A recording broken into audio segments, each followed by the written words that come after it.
किशनपुर नामक एक छोटे से गांव में हरिया, उसकी पत्नी और उनके 2 लड़के रहते थे। हरिया के दोनों लड़के जुड़वा थे और दोनों शक्ल सूरत में हमशक्ल थे।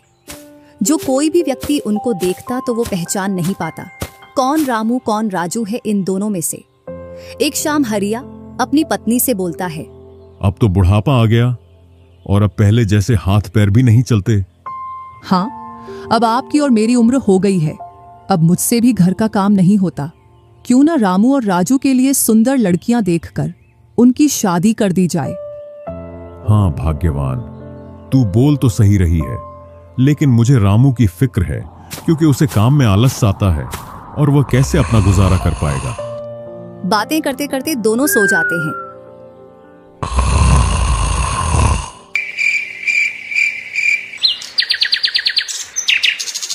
और सुबह उठकर हरिया रामू राजू से बोलता है, तुम दोनों खेतों पर चले जाना और एक खेत को खोद आना जिसमें मैं आकर बीज बो दूंगा।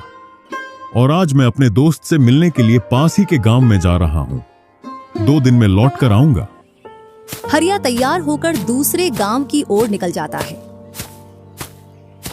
और रामू राजू भी खेतों की ओर चल देते हैं। दोनों खेतों में जाकर काम करने लग जाते हैं। रामू ठहरा कामचोर। वह थोड़ी देर काम करने के बाद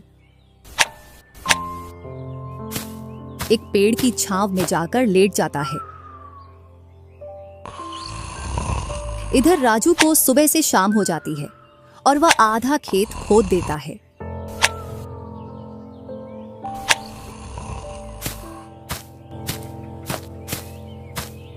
और हरिया भी अपने दोस्त के पास पहुंच जाता है। अरे भाई हरिया, कैसे आना हुआ? तुझसे मिलने की इच्छा हुई तो मिलने आ गया। चल अच्छा है, पहले भोजन करते हैं, इसके बाद गप्पे लड़ाएंगे। दोनों साथ में भोजन करते हैं। हाँ भाई हरिया, सुना सब कुशल मंगल? हाँ भाई, सब कुछ कुशल मंगल है। अब तो तेरे दोनों लड़के शादी के लायक हो गए होंगे। हाँ, दोनों शादी के लायक हो गए हैं और खासकर मैं तेरे पास इसीलिए आया हूं कि कहीं दोनों लड़कों के लिए लड़कियां देख आऊं। वैसे अपनी भी 2 बेटी हैं और दोनों खूब होशियार और चंचल है। अब दोनों की भी उम्र शादी के लायक हो गई है। अगर तुझे कोई एतराज ना हो तो क्यों ना इस दोस्ती को रिश्तेदारी में बदल दी जाए। इतना सुन हरिया बड़ा खुश होता है। जब वह दोनों लड़कियों को देखता है तो दोनों बहुत ही सुंदर थीं।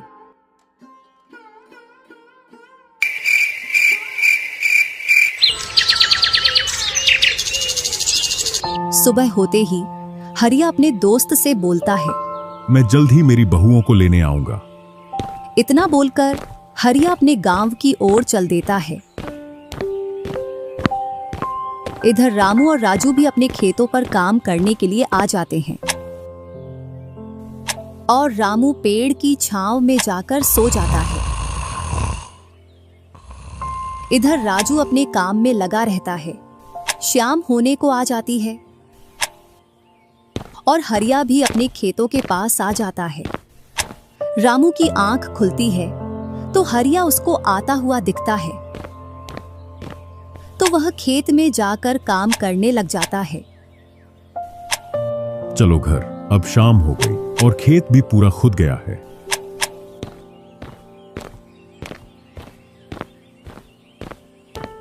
तीनों साथ में घर पहुंच जाते हैं। हरिया अपनी पत्नी और दोनों लड़कों को बताता है कि वह इन दोनों की सगाई पक्की कराया हूं।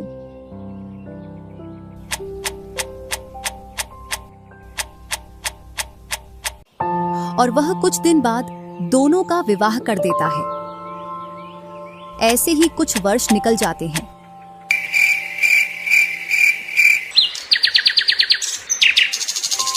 हरिया और उसकी पत्नी का स्वर्गवास हो जाता है और दोनों भाई जमीन और घर का बंटवारा कर लेते हैं। रामू अपने आलसी पने की वजह से खेतों में काम करने नहीं जाता और दिन भर घर में ही पड़ा रहता।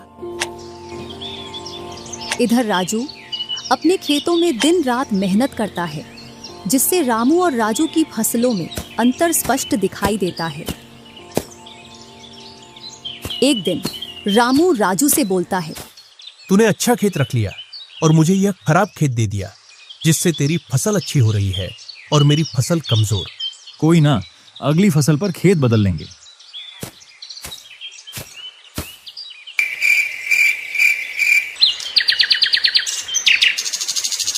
अगली फसल पर रामू राजू से खेत बदल लेता है और एक खेत ज्यादा ले लेता है।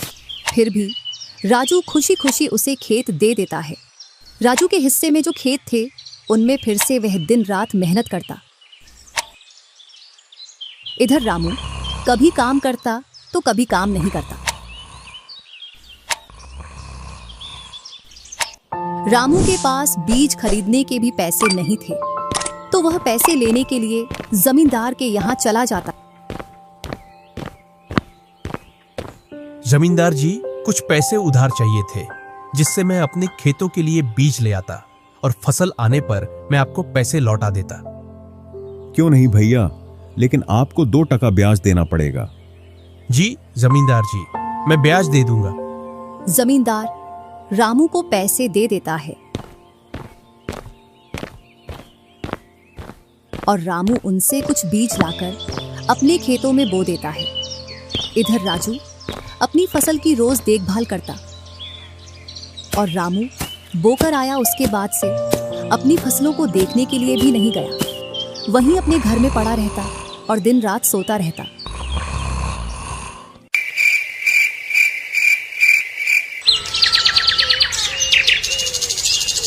एक दिन जब फसल पकने का समय आया तो वह अपनी फसल देखने के लिए खेतों पर गया और फसल देखकर बोला, अरे इतनी कमजोर फसल!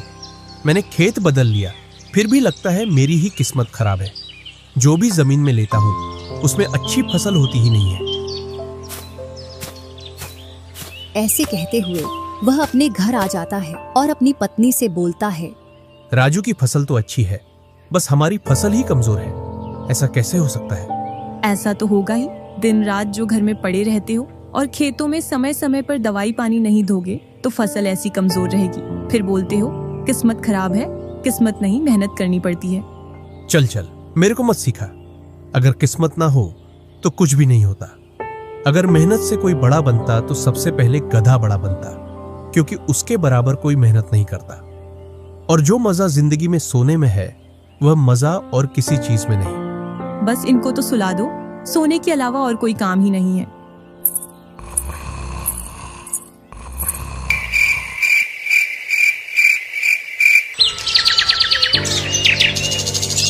कुछ दिनों बाद जब फसल निकली तो राजू की फसल रामू से दोगुनी निकली, जबकि उसकी जमीन रामू से कम थी।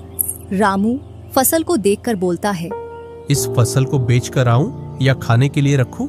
इधर जमींदार जी को भी पैसे देने हैं। अब इतनी सी फसल से कैसे काम चलेगा पता नहीं।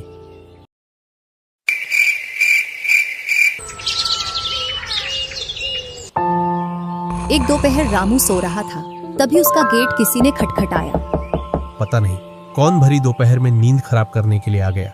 जैसे ही वह गेट खोलता है तो सामने जमींदार खड़ा दिखता है। क्या यह रामू का घर है? रामू ने सोचा, क्यों ना मैं इसे राजू के घर पहुंचा दूं। यह मुझे पहचान भी नहीं पाया। मैं तो राजू हूँ, वह वाला घर है रामू का। जमींदार सामने वाले घर पर जाकर गेट को खटखटाने लगता है।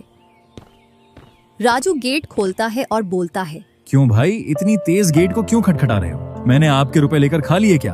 हाँ भैया रामू, तुमने मेरे जो पैसे लिए थे उन्हीं को लेने के लिए आया हूँ। तुमने बोला था फसल आने पर पैसा लौटा देंगे, जो तुमने अभी तक नहीं लौटाया। क्या जमींदार जी, आप भी दोपहर में नशा करके आ गए? मैंने कब आपसे पैसे उधार लिए? क्या तुम ही रामू हो? नहीं, मैं तो राजू हूँ। रामू तो सामने वाले घर में रहता है।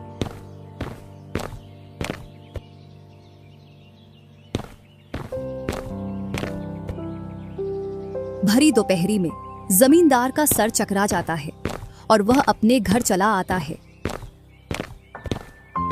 और घर पहुंचकर मुनीम से बोलता है, ऐसा लगता है मुझे कि जो पैसे रामू के दिए थे वह पैसे अब लौटकर नहीं आने वाले। क्यों, ऐसा क्या हुआ जो पैसे वापस नहीं आ रहे हैं? रामू और उसका भाई दोनों हमशक्ल हैं और दोनों बोल रहे हैं कि रामू वह है, रामू वह है। और उन दोनों ने दोपहर भर मुझे इस घर से उसे घर दौड़ाया। जमींदार जी, पैसे निकालने की मेरे पास एक स्कीम है। बोलो कौन सी स्कीम है? मुनीम जमींदार जी के कान में पूरी स्कीम बताता है।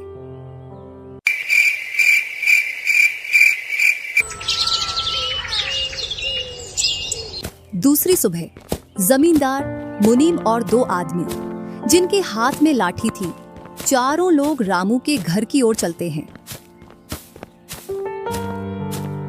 जैसे ही रामू के घर के पास पहुंचते हैं तो जमींदार और दोनों लोग थोड़ी दूर रुक जाते हैं। अरे रामू भैया, बाहर निकलो, मैं पास ही के गांव से आया हूँ। जरूर जमींदार होगा, मैं आज गेट खोलूंगा ही नहीं। मैं तुम्हारी ससुराल से आया हूँ। तुम्हारे ससुर साहब ने तुम्हारे लिए कुछ रुपए और कुछ आभूषण भेजे हैं, क्योंकि बुढ़ापे की वजह से उनसे यहाँ तक आने की नहीं बन पा रही थी, इस वजह से उन्होंने मुझे भेजा है। इतना सुन रामू के मन में लालच आ जाता है और वे फटाक से गेट खोल देता है। कहाँ है पैसे और धन? क्या तुम्हारा ही नाम रामू है? हाँ, मेरा ही नाम रामू है। कहाँ है धन? यही पास में रखा है, चलो दोनों उठा लाते हैं। वह मुनीम के साथ चल देता। थोड़ी दूर चलने के बाद मुनीम जमींदार जी को बुला लेता है। जमींदार और दोनों लोग रामू के पास आ जाते हैं। लाओ मेरे पैसे लौटाओ, ब्याज समेत। मैंने आपसे पैसे नहीं लिए। ये ऐसे नहीं मानेगा। अब तुम दोनों के हवाले करता हूं, तुम चाहे जैसे इससे पैसे निकालो।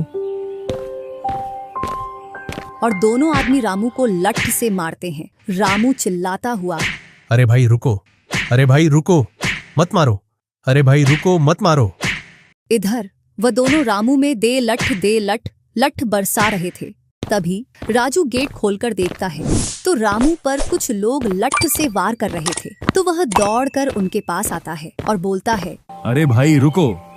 इस रामू ने आज से 5 महीने पहले मुझसे पैसे लिए थे। जब लौटाने की बारी आई तो बहाने कर रहा था। कितने पैसे हैं? 2000। रुको मैं लाता हूं।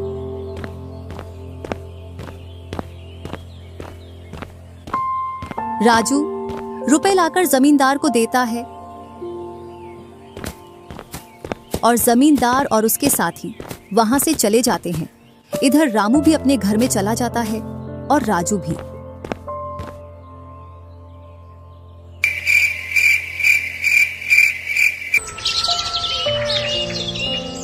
कुछ दिनों बाद दोनों भाई अपना अपना खेत खोदने के लिए खेतों पर पहुंच जाते हैं। इधर खेत खोदते खोदते राजू दौड़ते हुए रामू के पास आता है और बोलता है, देखो मुझे खेत में क्या मिला है। राजू के हाथ में हीरा देखकर रामू के मन में लालच आ जाता है और वह मन ही मन सोचता है, इसके खेत में तो और भी हीरा हो सकते हैं। क्यों ना मैं इसको मेरा वाला खेत दे दूं और इसका खेत में रख लूं, जिससे मेरे पास भी बहुत सारे हीरे हो जाएंगे। मैं क्या बोल रहा था, क्यों ना तू मेरे वाले खेत पर फसल कर ले और मैं तेरे वाले पर। इतने दिनों से तू कम जगह पर कर रहा था। और रामू राजू वाले हिस्से को खोदने लग जाता है।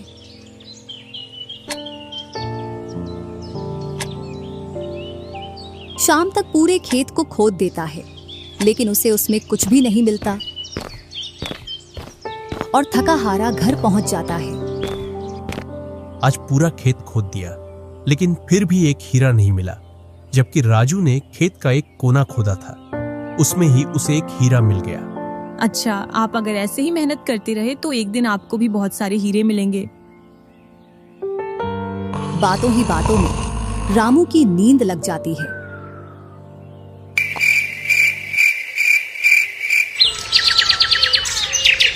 और जब सुबह होती है तब वह बोलता है, आज जैसी नींद मुझे कभी नहीं आई। हाँ, अगर तुम ऐसे ही मेहनत करते रहे तो आपको रोज ऐसी नींद आएगी। और रामू उसे वर्ष राजू की तरह अपने खेतों में मेहनत करता है और दोनों की फसलें बराबर निकलती हैं, जिससे रामू के चेहरे पर अलग ही चमक दिखती है। एक दिन चारों लोग साथ में बैठकर खाना खा रहे थे। क्या सच में उस दिन खेत में से हीरा निकला था? हाँ भैया, निकला था ना। जो आज आपके घर में उसकी वजह से कई सारे हीरे रखे हैं। इतने में ही रामू की पत्नी बोलती है, वह तो नकली था, आपसे काम करवाने के लिए। इसी प्रकार बातें करते करते चारों लोग अपने अपने घरों में जाकर सो जाते हैं।